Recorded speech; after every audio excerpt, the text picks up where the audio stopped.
The European Union has advised its 450 million citizens to stockpile at least 3 days' worth of essentials in the event of an emergency. This comes after Spain endured significant flooding and, of course, other major weather events that have transpired around the world, as we just saw. This may also be in reaction to a cooling of U.S. relations, since the Trump administration has taken a different approach on the war in the Ukraine and tariffs, having a direct effect on Europe. Joining us to discuss is Douglas Ernest, retired Army captain and business owner. Douglas, thanks for joining us this morning. To start off, what do you make of this call for preparedness issued by the EU? It's somewhat unusual. It is a little esoteric, just a call to avert national disaster, cyber attacks, and prepare to have a stockpile of food, medicine in 72 hours is something that you remember from the World War II era, not something that you would see in today's day and age. But it is a step plan that they will also put out for aggression to, potentially, avert any type of aggression from Russia, which is a considered threat by the European Union. We have to remember the European Union does have 450 million people, but there is 750 million people in all of Europe, to include those that are not in Europe. And this is something that's also been instituted by Finland and Sweden and other European bodies. So nothing out of the ordinary for a country that does things a little bit different than norm. And Douglas, in Trump's first term, he laid out his frustrations with NATO and the EU in underinvesting in defense, while at the same time being reliant on NATO's primary adversary, Russia, for energy. Meanwhile, he also accused the EU of protectionism against U.S. product imports. So my question being, with the U.S.'s debt and other challenges, should we expect more from Europe to deal with their own backyard as the U.S. focuses on China and terrorist groups? Well, great question, and we can only hope so. We have been defending Europe, and we've been using our sisters and brothers and putting our soldiers on their land to protect their land and putting them on the battlefield in that area for over 70 years since World War II. The country of Europe have never stepped up and put up their own money for defense. They've relied on the United States to do so. And in accordance with that, we've also had unfair trade practices where they do get the upper hand when it comes to trade. And the United States never really did anything about it because we had such a massive amount of wealth and could absorb the shock, if you will, from these unfair trade practices. But right now, there's just a little bit of a shift of the pendulum from France right now that's starting to recommend by Macron that said we should be able to get a force ready to fight with Russia, but don't let the talk, disparage you, because this is not true. They do not have the force to defend themselves. They do not have the force to repel Russia, and they do not have the force to be able to help in the Ukraine war right now. So it's a lot of talk, a lot of bluster, but no real substance to what's going on over with these words.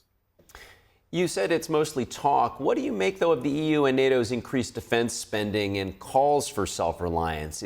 You're saying that it's more narrative and there's not much backing it up? Yeah, it's a great thing that they're finally coming to the table to step up to invest, but it takes years and decades to invest in the infrastructure, to create bomb factories, to create weapons factories, and to be able to put the training in the soldiers. You're looking at $1.5 million to train the average soldier for the battlefield to be prepared for today's tactful readiness of the battlefield. So it's not something that can be done overnight. It takes years to put these systems into place. So them to come out and say that they're going to do it now is a good thing, but it's years in the making and millions of dollars per military member to get to where they need to be. United States is not where we want to be right now, but we're a lot closer than Europe is. So it is a narrative, it is a talk, it is a hope, and it is good that they are starting to step up and make the investment, but they're still years away from being compliant and being in a position where they can actually defend themselves and throw it off any type of threat such as Russia. In light of your estimation that it could take a decade and a significant amount of resources, what would you like to see from the EU to accelerate or potentially, catalyze their needs for self-reliance? Number one would be the investment. They have to hold up to their GOP agreements that they've had in the past that they have not stuck to for the last 30 years. And number two would be able to start training the soldiers and start putting them in task force across different regions around the globe to let them participate in these exercises to learn today's modern warfare practices. Again, it's a hope, it's a narrative, but it can be done, but it's just the starting of the momentum. They're going to need a lot of inertia to propel them forward to be able to get to the place they're going to be. And my personal opinion from strategy training and the years that we spent in military school, we understand that we defend Russia, and we defend Europe, and that they are trying to avert any type of crisis and aggression from Russia, but they do not have the ability to do so, and they are years away from being able to do it. In terms of the recruitment process, we've seen numbers up here in the U.S. with the change of administration. Are you looking for something similar in Europe to get more military aged recruits more excited and invigorated to participate in the military? Yeah, another great question. It's just, we've had a great fortunate circumstance happen in the United States where we've had the 15-year recruiting high recently. But that's because the changing of the guard when the Trump administration took over, and they put pragmatic policies into the place that people that want to join the military can now join, and they can do so and be treated based on merit. They can get promoted based on what they do, not on the color of their skin, their culture, or their background. In Europe, they have another issue. They don't pay their soldiers very well. We don't, in my opinion, we don't pay our soldiers enough. They just got a raise last year of about 18%, and it was long overdue. They're underpaid, they're overworked. We don't have enough soldiers to do the job. But Europe is an extreme circumstance. They pay their soldiers half of what we pay our people, and with equivalent, currencies. But they don't give them the same benefits they do, and they don't have the same tenacity that we have as a soldier. When I served in Operation Desert Storm, we served with all different countries from Europe, and they were more support troops. They're not infantry, they're not armor, they're not strategized forces. They're more support type of personnel. They do have some of those type of units, but not enough to do any kind of consortment of any type of warfare operation.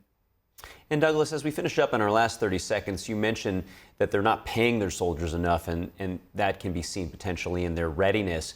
Do you see economically that our longstanding friendship with Europe is changing, specifically with the military alliances and the loyalties that we've had since World War II? Well, we hope it's changing for the better. We can see that these drastic changes that have been implemented by the Trump administration have pretty much brought shock and awe in different nations around the world. And we're kind of letting the dust settle right now to see what's going to happen. So we have to understand that this has not been a policy of the United States in the past. We have continued to defend Europe. We've continued to propel Europe to be able to bring them, more wealth based on our wealth, because we would give unfair trade practice and allow them to have a bigger piece of the pie.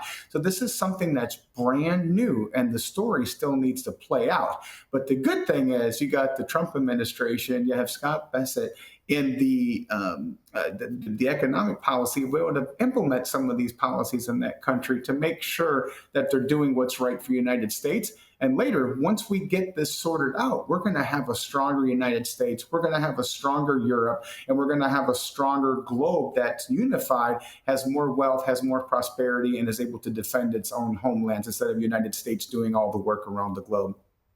Well, we appreciate your analysis this morning. Douglas Ernest, retired Army captain, business owner, and Corvette enthusiast. Thanks for joining. Thanks for having me. Great to see you today.